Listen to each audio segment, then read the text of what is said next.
Assalamualaikum warahmatullahi wabarakatuh. Anak-anakku yang saya banggakan dan saya sayangi, sudah lama kita tak berjumpa mulai bulan Juli, Agustus untuk pelajaran mata pelajaran Bahasa Indonesia. Bagaimana anak-anak kabarnya? Sehat semuanya?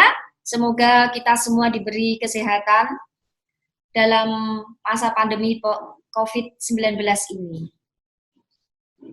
Anak-anak, kemarin Bulis telah menyampaikan beberapa materi teks prosedur dan eksplanasi. Berikutnya, saya akan menyampaikan materi ceramah.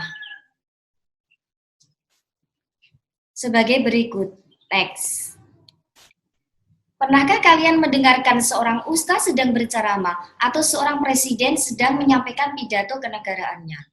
Atau bahkan, seringkah kalian memperhatikan seorang kepala sekolah saat memberikan amanat sebagai pembina upacara pada hari Senin? Tentunya kamu beberapa kali mendengarkan beberapa ceramah, bukan dari bapak atau ibu kepala sekolah, namun dari bapak atau ibu guru yang menyampaikan beberapa ceramah yang telah Anda dengarkan. Jadi tak asing lagi bila Bulis ini menyampaikan materi ceramah, pidato, dan khotbah. Next. Apa yang akan kita pelajari hari ini? Materi hari ini adalah definisi ceramah dan tujuan teks ceramah. Definisi ceramah adalah fungsi. Apa fungsi ceramah itu? Fungsi ceramah adalah akan memberikan informasi kepada halayak umum atau orang banyak tentang suatu hal. Dan tujuan ceramah adalah supaya orang tersebut mengetahui atau mendengarkan informasi yang akan disampaikan oleh seseorang. Kedua, unsur-unsur ceramah. Dalam ceramah itu mempunyai beberapa unsur. Unsurnya adalah pembuka, isi, penutup, dan unsur-unsur yang perlu dikuasai adalah terutama menguasai isi ceramah yang akan disampaikan. 3. Ciri-ciri pembicara yang baik adalah menguasai pokok pembicaraan atau isi pembicaraan yang akan disampaikan, menguasai kebahasaan atau tata cara menyampaikan suatu informasi yang baik atau ilmu komunikasi, ya, ilmu dalam berbicara. Di dalam bahasa Arabnya adalah ilmu kalam atau ilmu untuk berbicara. Berikutnya, contoh teks ceramah pidato. Next. Nah, definisi teks ceramah, metode ceramah diartikan sebagai penyajian pelajaran oleh seorang penceramah dengan cara memberikan penjelasan secara lisan kepada orang yang mendengarkannya. Menurut Sumantri M. dan kawan-kawan. Nah, yang dimaksud metode ceramah diartikan sebagai penyajian pelajaran oleh seorang penceramah, ini ada beberapa metode ceramah. Metode ceramah itu banyak sekali, ada metode menghafal, membawa catatan, atau metode secara langsung, ada yang membawa catatan kecil dan lain sebagainya. Next. Perbedaan dan persamaan ceramah, pidato, dan khotbah. Perbedaannya, ceramah adalah pembicaraan di depan umum yang berisi penyampaian suatu informasi, pengetahuan, dan sebagainya. Jadi, contohnya tadi pertama yang disampaikan Bapak Ibu Guru pada saat upacara, sebagai pembina upacara itu adalah namanya contoh daripada ceramah atau pidato kenegaraan yang telah disampaikan di televisi. Kemudian pidato adalah pembicaraan di depan umum yang cenderung bersifat persuasif atau ajakan, dorongan untuk berbuat sesuatu. Contohnya, berpidato tentang mengajak seseorang agar mau mengikuti ajakannya. Contoh misalkan Bulis mengajak kalian semuanya tentang bagaimana untuk menjaga kebersihan di sekolah. Misalkan, meningkatkan imtak, iman dan takwa dalam rangka berjamaah pada sholat duhur bersama di SMA Negeri 1 Kragan, mengikuti sholat Jumat, dan mengikuti pelajaran dengan baik, menjaga kedisiplinan, menerapkan tata aturan yang ada di sekolah. Lanjut, khotbah adalah pembicaraan di depan umum yang berisi penyampaian pengetahuan keagamaan atau praktik ibadah dan ajakan-ajakan untuk memperkuat keimanan. Khotbah itu yang berhubungan dengan keagamaan intinya. Pada umumnya pengertiannya sama, namun kalau khutbah itu tentang keagamaan. Misalkan berpidato tentang keagamaan pada saat acara nuzulul Quran, kemudian peringatan Maulid Nabi Muhammad Sallallahu Alaihi Wasallam, atau Isra Mi'raj, ya, pengajian misalkan itu pengajian pada saat ibu-ibu Fatayat, Al-Hidayah. Nah, di situ menyampaikan tentang ilmu-ilmu keagamaan.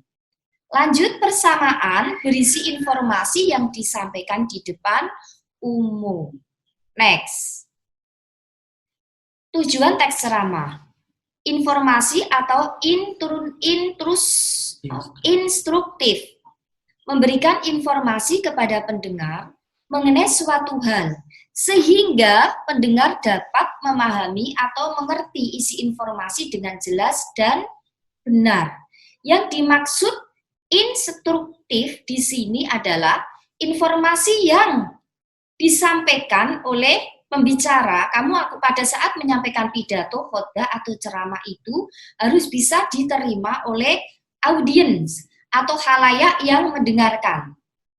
Jadi apa yang kamu sampaikan itu harus bisa diterima oleh orang lain, audiens. Jadi bahasa yang disampaikan pun harus bisa diterima. Jadi kamu jangan memakai bahasa yang sulit untuk diterima oleh audiens atau orang yang mendengarkan kalian semua. Persuasif, mengajak pendengar supaya mengikuti apa yang telah pembicara sampaikan, agar keyakinan pendengar semakin bertambah untuk melakukan suatu ke arah yang lebih baik lagi. Contohnya, misalkan tata tertib STPKS di SMA Negeri 1 Kragan. Banyak anak-anak yang melanggar pelaturan. Contohnya satu, misalkan sering telat, sering mendapatkan skor atau A, ngeblong pada saat pelajaran. Nah, ini saya mengajak kepada kalian semua, misalkan kamu berpidato tentang itu, persuasif itu kan contoh daripada berpidato, mengajak agar anak-anak atau teman kamu bagaimana supaya lebih rajin atau lebih mentaati peraturan yang ada di sekolah, menjaga kedisiplinan dan peraturan yang ada di sekolah perlu ditegakkan secara benar. Jadi bukan hanya aturan, tapi perlu diterapkan dengan baik. Praktiknya harus sesuai dengan rencana yang telah dibuat oleh sekolah. Argumentatif, artinya untuk meyakinkan pendengar mengenai suatu hal. Misalkan, suatu hal ini, misalkan, contohnya anak-anak ini mendapatkan skor. Skornya itu aturannya, anak yang mendapatkan skor misalkan 100 harus dipanggil. Nah, diberikan suatu pembinaan atau bimbingan oleh wali kelas. Kemudian berikutnya STPKS, BK kesiswaan. Apabila masih tidak mengena, maka akan dibahas ke tingkat kepala sekolah, pimpinan, supaya lebih meyakinkan aturan ini berikutnya masih skornya ini naik misalkan dari 100 menjadi 200 bahkan 300. Jadi harus ada suatu tindakan-tindakan dari level pertama, kedua sampai berikutnya yang telah saya sampaikan tadi. Misalkan mulai skor 100 dibina wali kelas masih tidak ada suatu perubahan, maka perlu disampaikan kepada STPKS. STPKS masih tidak ada perubahan, meningkat skornya menjadi 200, maka akan dirapatkan dengan BK, STPKS, kesiswaan sampai 300 lebih, maka perlu dirapatkan tingkat pimpinan dan perlu memanggil orang tua untuk disampaikan kepada orang tua. Kalau tidak ada perubahan lagi, maka sekolah akan membuat tindakan bagaimana anak ini dikeluarkan atau membuat suatu pernyataan terlebih dahulu. Kalau tidak ada perubahan, maka perlu dikeluarkan secara baik atau secara etikanya adalah secara halus. Misalkan disuruh pindah sekolah, dikeluarkan, tapi diberi kesempatan untuk dicarikan sekolah yang dia sukai. Nah, ini supaya apa yang kita sampaikan, pidato yang disampaikan, argumen tujuan ceramah itu meyakinkan pendengar mengenai suatu hal. Deskriptif, artinya untuk menggambarkan atau melukiskan tentang suatu keadaan. Nah, deskriptif ini menggambarkan. menggambarkan tentang misalkan khotbah tentang hari Jumat. Setiap hari Jumat, anak-anak kan pada tahun kemarin itu diadakan sholat Jumat dan harus kembali ke sekolah lagi. Karena kalau tidak melakukan sholat Jumat dan yang perempuan tidak melakukan sholat berjamaah di SMA Negeri 1 Kragan, maka menggambarkan atau menuliskan tentang suatu keadaan ini yang tidak baik. Jadi kalau kita gambarkan pada saat hari Jumat itu gambarannya adalah tidak begitu baik dan perlu diperbaiki untuk tahun-tahun yang lalu. Apabila nanti PJJ, pembelajaran jarak jauh ini sudah dilanjutkan seperti biasa, pertemuan tatap muka, tentunya kita akan sholat Jumat di sekolah untuk anak yang laki-laki dan yang perempuan untuk tetap melakukan sholat berjamaah. Nah, lukisan ini suatu gambaran kemarin ini adalah namanya adalah melukiskan atau menggambarkan tentang suatu keadaan yang telah berlalu. Nah, suatu keadaan yang telah berlalu ini sebagai suatu pembelajaran bagi kita semua yang perlu kita perbaiki dan untuk merubah sikap agar kita menjadi orang-orang yang beruntung. Kalau kita masih tetap seperti kemarin, kalau tatap muka lagi nanti, anak-anak banyak yang tidak kembali ke sekolah, tidak sholat Jumat, bahkan tidak sholat jamaah itu pada hari Jumat itu tidak melaksanakan sholat Jumat dan tidak melakukan sholat berjamaah, sholat duhur. Nah, ini suatu gambaran yang perlu kita cermati dan perlu kita gali kembali agar lebih baik di kelak kemudian hari. Rekreatif artinya untuk menghibur atau menggembirakan pendengar agar merasa puas. Juga rekreatif ini adalah suatu pidato yang menghibur kepada khalayak umum atau audiens supaya dia itu senang pada saat mendengarkan pidato. Contohnya misalkan pidato di kelas atau guru itu juga tidak harus monoton pada saat mengajar, perlu memberikan rekreatif itu suatu hiburan kepada peserta didik. Contohnya misalkan pidato tentang cinta. Tentang cinta contohnya bagaimana? Kan ada intinya, isi daripada tujuan pidato tadi supaya menghibur, berarti anak-anak ini supaya terhibur, berilah suatu syair-syair misalkan tentang cinta. Contohnya gini ya, aku kok nabi iki boleh melihat. Jadi gini, aku mencintaimu dengan sederhana, dengan kata yang tak sempat kuucapkan. Nah, di sini ada mencintaimu dengan sederhana itu adalah seseorang yang mempunyai rasa cinta, namun tidak sempat disampaikan dengan kata-kata, hanya dengan lirikan mata atau pandangan mata. Nah, kemudian bisa juga memberikan suatu hiburan dengan lagu-lagu, misalkan, supaya anak-anak itu tidak mengantuk dan lain-lain. Naratif artinya untuk menceritakan suatu hal kepada pendengar, menceritakan kisah Nabi pada saat menjalankan misal Isra Mi'raj, dan lain-lain. Next, bisa belum?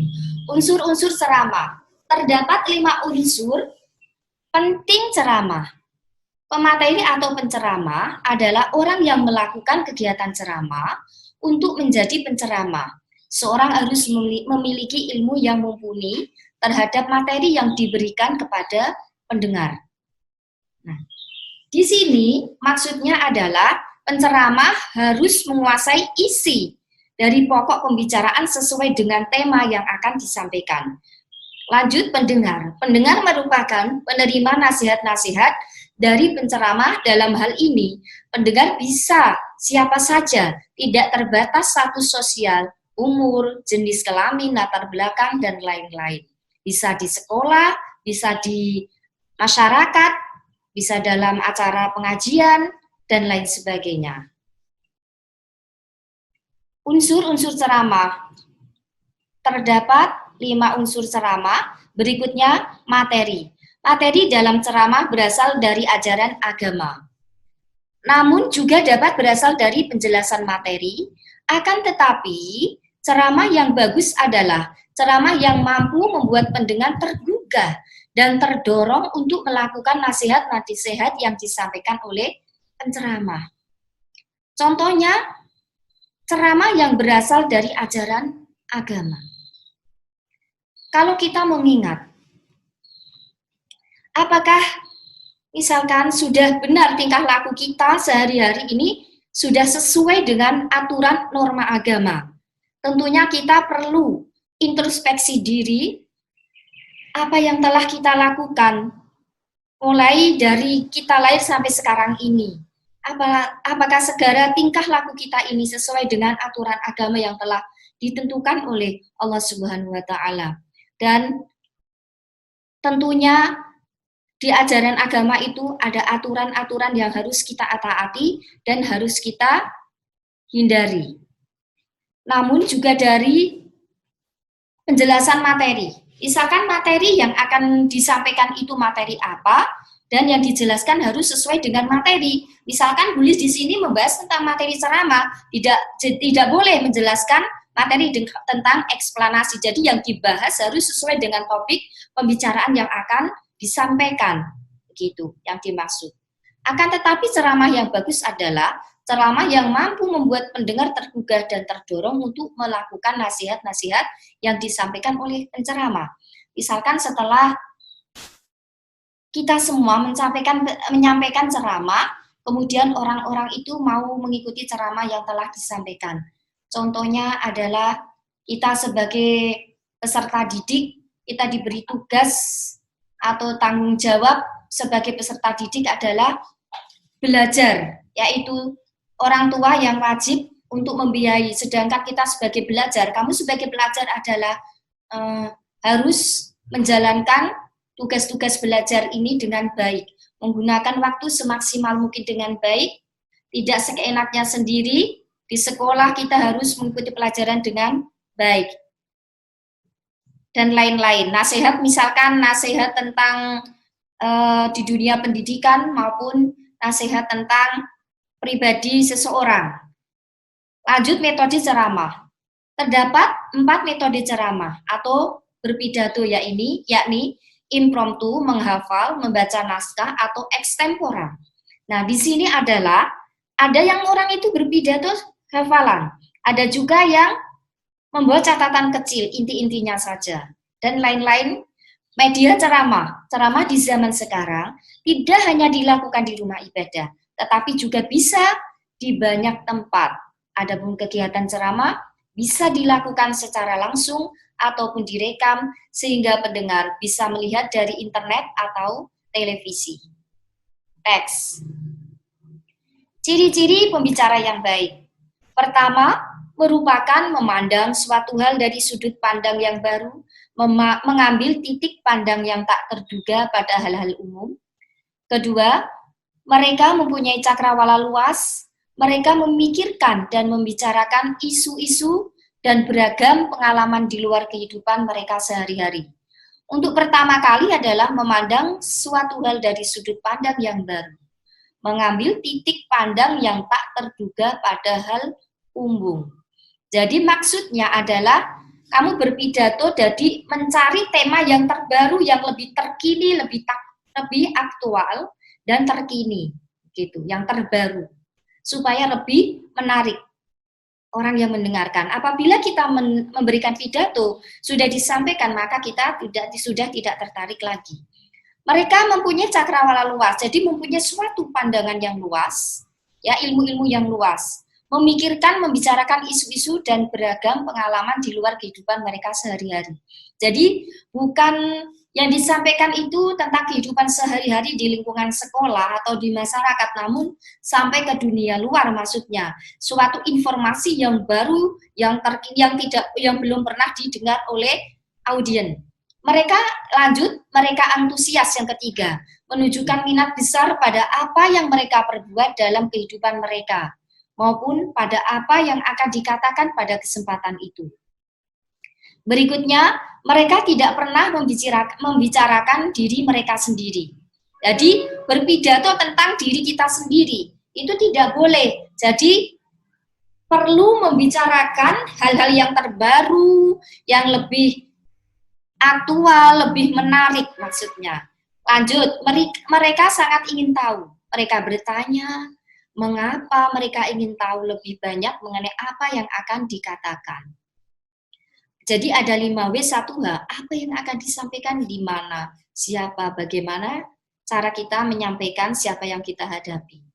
Mereka menunjukkan empati.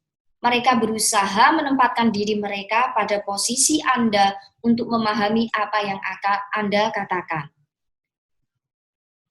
Berikutnya, mereka mempunyai selera humor. Jadi diselingi dengan selingan-selingan humor. Supaya yang mendengarkan itu tidak bosan dan tidak monoton. Ya, tidak keberatan mengolok-olok diri sendiri, sungguh konversasionalis terbaik sering memisahkan pengalaman konyol mereka sendiri. Lanjut, mereka punya gaya bicara sendiri. Jadi, gaya bahasa yang dipakai. Next. Ceramah. Nah, contoh ceramah yang saya sampaikan nanti, kamu tentukan. Ini termasuk ceramah, pidato, atau khutbah. Assalamualaikum warahmatullahi wabarakatuh. Alhamdulillahirabbil alamin, wassalatu wassalamu ala asyrafil anbiya wal mursalin, sayyidina wa maulana Muhammadin wa ala alihi wa sahbihi ajma'in. Amma ba'd. Yang saya banggakan anak-anakku semuanya dari kelas 11 IPA 2 sampai IPA 5, kelas 11 IPS 2 dan IPS 3. Nah, marilah pertama kita memanjatkan puji syukur kehadirat Allah Subhanahu wa taala yang mana telah melimpahkan rahmat, taufik, hidayah serta inayahnya kepada kita semua. Sehingga pada hari ini kita dapat mengikuti PJJ, pembelajaran jarak jauh dalam keadaan sehat walafiat. Kedua kalinya tak lupa ucapan Allahumma sholli ala Muhammad. Semoga selalu tersanjungkan keharbaan beliau revolusi akbar, yakni Nabi besar Muhammad sallallahu alaihi wasallam. Anak-anakku yang saya banggakan, sholawat dan salam tadi semoga kita mendapatkan syafaat dari Nabi Muhammad di hari akhir nanti. Di sini saya akan menyampaikan misalkan contoh pada saat Bulis menjadi wakil dari wali murid kelas 12. Intinya adalah, ini isinya. Tadi yang saya sampaikan pertama tadi namanya adalah pembukaan. Ya. Pembukaan berikutnya ini isi. Isi tema tentang yang saya sampaikan ini, nanti kamu tebak ceramah, pidato, atau khutbah. Misalkan saya mewakili wali murid kelas 12 dalam acara perpisahan kelas 12 periode tahun pelajaran 2019-2020 ya, atau dibuat 2020 atau 2021 sebagai berikut. Pertama, di sini saya sebagai wakil dari wali murid menyampaikan terima kasih yang sebesar-besarnya terutama kepada Bapak Ibu guru yang telah mendidik anak-anak kami selama 3 tahun mulai kelas 10 sampai kelas 12 dengan baik, tentunya penuh kesabaran, ketelatenan, keuletan, karena anak-anak kami ini luar biasa. Luar biasa apanya? Kenakalannya, tapi juga luar biasa kepandaiannya. Karena apa? Ada yang diterima SNPTN dan SBMPTN. Jadi saya tidak bisa membalas dengan apa-apa, hanya dengan ucapan jazakumullah khairan katsira atau ucapan terima kasih sebesar-besarnya kepada Bapak Ibu guru terutama. Dan berikutnya kepada Ibu Kepala Sekolah, staf, karyawan, tata usaha, dan hadirin semuanya yang turut membantu proses belajar mengajar di SMA Negeri 1 Kragan ini. Yang kedua kalinya, kami sebagai orang tua mohon doa dari Bapak Ibu guru, Ibu Kepala Sekolah, staf karyawan, dan hadirin semuanya berkenan untuk mendoakan kepada anak-anak kami yang telah belajar di SMA Negeri 1 Kragan ini, semoga lulus 100% dan dapat melanjutkan jenjang yang lebih tinggi, serta mendapatkan ilmu yang bermanfaat, barokah fid dunya wal akhirah, berguna bagi nusa bangsa dan agama sesuai harapan orang tua, oleh bangsa dan negara. Terakhir, mohon maaf, selama ini tentunya anak-anak kami ini banyak sekali kesalahan, serta wali murid tentunya sedikit atau banyak ada beberapa kesalahan yang telah kita lakukan, kami lakukan, karena anak-anak kami sangat nakal. Kami mohon Bapak Ibu guru terutama, staf karyawan, Ibu pimpinan, semuanya yang hadir di sini, dan semua yang ikut berpartisipasi dalam proses belajar mengajar, kami mohon maaf segala kesalahan. Tentunya Bapak Ibu guru dan hadirin semuanya mau memaafkan segala kesalahan dari anak-anak kami dan wali murid periode tahun 2019-2019. Kiranya cukup sekian yang saya sampaikan sebagai wakil wali murid, kurang lebihnya mohon maaf. Wabillahi taufiq wal hidayah, wal inayah. Wassalamualaikum warahmatullahi wabarakatuh. Contoh pidato yang pertama. Kedua, misalkan pidato tentang pendidikan. Nah, Assalamualaikum warahmatullahi wabarakatuh. Alhamdulillahirabbil alamin. Wassalatu wassalamu ala asyrafil anbiya wal mursalin sayyidina wa habibina wasyafi'ina Muhammadin wa ala alihi wa sahbihi ajma'in. Qala Allah ta'ala fil Qur'anil Karim, la in syakartum la azidannakum wa la in kafartum innal 'adzabi lasyadid. Pertama kali marilah kita senantiasa mengucapkan puji syukur kehadirat Allah Subhanahu wa taala atas limpahan rahmat, taufik dan hidayahnya kepada kita semua. Yang mana kita senantiasa diberi kesehatan, limpahan rahmat, taufik yang telah diberikan kepada kita semua. Wahai anak-anakku sekalian yang telah mengikuti pembelajaran jarak jauh pada hari ini dalam keadaan sehat walafiat, tentunya kita sangat bersyukur dalam pandemi COVID-19 ini. Dan semoga kita semua terhindar dari corona atau COVID-19. Berikutnya, sholawat dan salam semoga tercurahkan kepada beliau Nabi Muhammad SAW yang telah menunjukkan kepada kita semua dari zaman kebodohan menuju zaman kepandaian, yakni agama Islam. Yang saya banggakan, anak-anakku semuanya, perhatikan untuk contoh pidato kedua ini adalah tentang pendidikan. Tolabul ilmi faridatun ala kulli muslimin wa muslimatin. Menuntut ilmu itu adalah wajib bagi muslim dan muslimah. Jadi antara laki-laki dan perempuan itu adalah mempunyai kewajiban yang seimbang atau sederajat antara laki-laki dan perempuan untuk menuntut ilmu. Dan merupakan suatu kewajiban bagi kita semua, mulai dari kita lahir sampai masuk liang lahat nanti.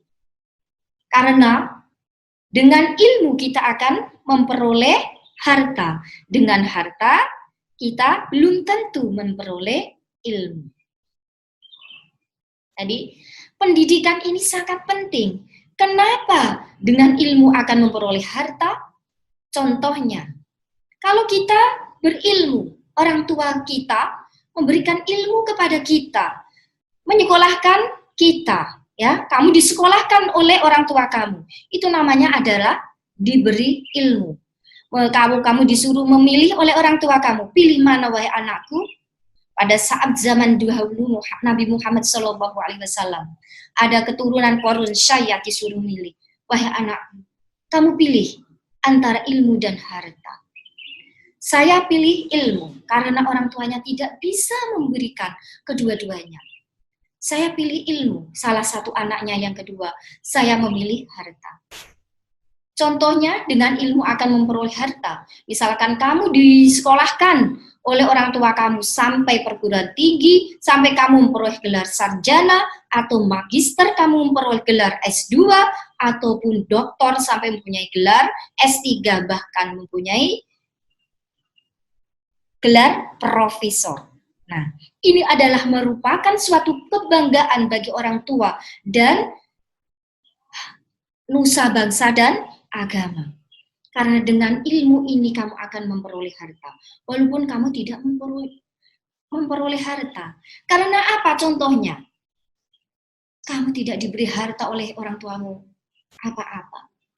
Tapi kamu punya ilmu. Dengan kamu mengamalkan ilmu kamu, kamu akan memperoleh harta. Contohnya, misalkan, orang ini sarjana.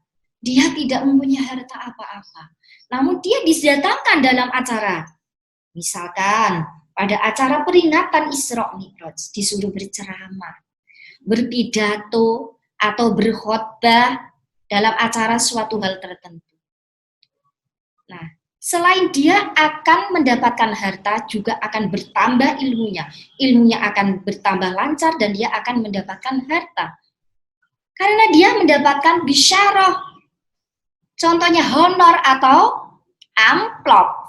Itu kan akan memperoleh harta. Misalkan dia mengamalkan ilmunya dengan mengajar. Akhirnya dia menjadi seorang dosen misalkan karena dia doktor atau magister.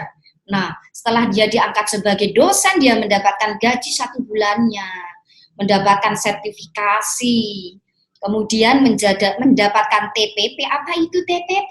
Tunjangan perbaikan penghasilan. Apa itu sertifikasi? Adalah tunjangan profesional guru. Berapa itu gaji dari seseorang yang berilmu? Coba kamu analisa. Nah, kemudian, kalau profesor itu mendapatkan tunjangan profesor. Nah, maka dengan ilmu akan memperoleh harta. Contoh, dengan harta belum tentu memperoleh ilmu. Dia diberi harta, kapalnya 5, kebunnya beberapa hektar, mobilnya 5, truknya 2, Avanza Veloz 1, Grand Livina 1, Swiftnya 1. Tetapi dia tidak mempunyai suatu kesempatan untuk menuntut ilmu contohnya. Berarti dia berharta belum tentu mendapatkan ilmu. Orang yang mempunyai harta belum tentu mendapatkan ilmu. Karena dia diberi harta, saya memilih harta. Tidak usah sekolah. Karena kapalnya itu banyak. Nah, dengan kapal dan kebunnya itu, kapal itu kalau berlayar maka akan mendapatkan beberapa harta. Harapan si anak itu. Tapi tidak tahunya kapalnya tenggelam karena bencana adanya tsunami di Aceh. Kapalnya kan habis, mobilnya tenggelam.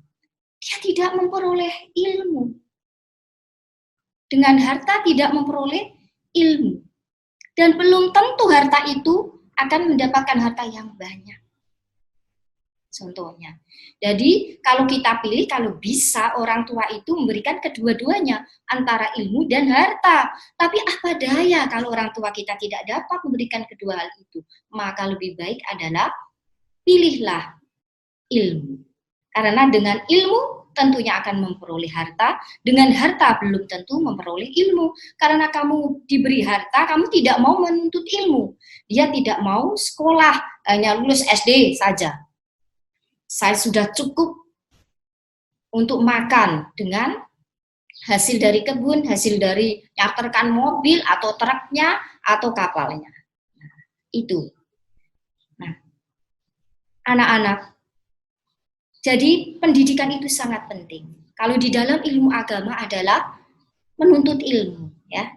Itu utlubul ilma walau bisin, tuntutlah ilmu walau sampai ke negeri Cina. Jadi kamu jangan pikir baru dari pandangan ke SMA Kragen, untuk tahun-tahun kemarin yang saya cermati, banyak anak-anak yang telat. Di mana kesadaran mereka untuk menuntut ilmu tentang pendidikannya? Padahal pendidikan itu sangat penting. Alah bu, aku paling-paling jika itu wong tua aku akeh. Rasa pinter-pinter, ada juga yang mungkin punya prinsip seperti itu. Itu hal yang tidak baik. Jadi lebih baik adalah anak itu harus bisa mencari ilmu, juga bisa mencari harta sendiri dengan mendapatkan ilmu, maka kita akan mendapatkan harta. Jadi intinya adalah tema pendidikan ini kamu harus mempunyai niat yang semaksimal mungkin, yang sungguh-sungguh, manjada wajad. Man utawi sapane wong jadakan teman-teman sira nek diarteno secara cara orang-orang kalau mengatakan jembrok atau giandul. Ya. Barang siapa kalau bahasa Indonesia yang menuntut ilmu, man jada wajad, barang siapa yang sungguh-sungguh maka akan memperoleh. Batu aja kalau didetesin dengan air, maka akan berlubang, apalagi kita manusia, sampai tidak bisa memahami ilmu yang telah disampaikan oleh Bapak Ibu Guru atau siapapun. Nah, ini tentang pendidikan.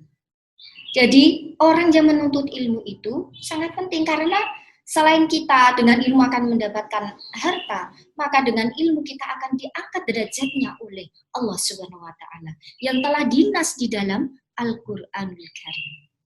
Yarfa'illahu alladhina amanu utul ilma darajat.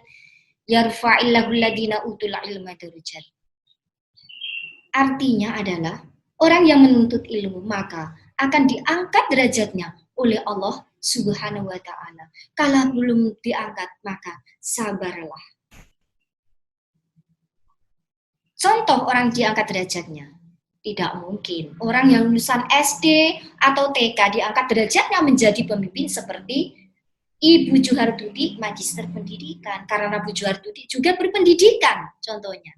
Dia mempunyai pendidikan S2 atau magister. Jadi dia layak dijadikan pemimpin atau menjadi kepala sekolah SMA Negeri 1 Kragan yang patut kita acungi jempol dan sesuai harapan orang tua serta nusa bangsa dan agama. Anak-anak, jadi pendidikan itu sangat penting bagi kita. Mulai dari sejak dini, tatalah diri Anda di dalam menuntut ilmu ini. Karena dengan ilmu akan memperoleh harta. Dengan harta belum tentu memperoleh ilmu. Ilmu ini sangat penting mumpung kamu masih pelajar. Jadi bersungguh-sungguhlah dalam menuntut ilmu. Karena menuntut ilmu ini adalah sebagai bekal kelak kemudian hari kamu hidup tanpa orang tua apabila orang tua kamu nanti sudah meninggalkan dunia fana ini. Tentunya kamu akan hidup sendiri, kamu bisa hidup mandiri ya, sesuai harapan orang tua dan negara Indonesia, nusa bangsa dan agama. Intinya itu, jadi pendidikan itu sangat penting. Jadi belajarlah yang sungguh-sungguh. Walaupun dalam pandemi corona seperti ini, COVID-19 yang melanda di negara, ya di dunia ini, kita tentunya bisa menjaga diri sendiri, bisa mengikuti pendidikan dengan baik. Jangan terlena dengan pendidikan. Jangan terlena dengan godaan-godaan. Rintangan pasti datang menghadang. Cobaan pasti datang menghujam. Contohnya jadi rintangan dan cobaan selalu datang kepada kita semua untuk menghadapi seseorang yang telah menempuh pendidikan. Jadi kamu harus bisa menata diri Anda dan waspada. Kiranya cukup sekian Abah yang saya sampaikan. Apabila ada tutur kata kami yang kurang berkenan, kami mohon maaf, mohon maaf yang sebesar-besarnya. Wassalamualaikum warahmatullahi wabarakatuh. Perlu saya beri contoh lagi? Sekiranya cukup sekian ya, contohnya 2 aja. Sebenarnya saya masih perlu memberikan contoh-contoh lagi dengan tema yang lain, tetapi kamu tidak harus saya beri contoh semua dari beberapa tema, namun kamu bisa mendengarkan lewat televisi, lewat radio, lewat internet, YouTube, atau lewat ceramah-ceramah di masyarakat pada saat peringatan-peringatan hari-hari besar dan lain sebagainya, atau membaca di buku paket itu yang perlu Anda baca. Ada beberapa contoh materi, ceramah, pidato, khotbah dari LKS dan beberapa buku. Ya, di perpustakaan juga banyak sekali. Wassalamualaikum warahmatullahi wabarakatuh.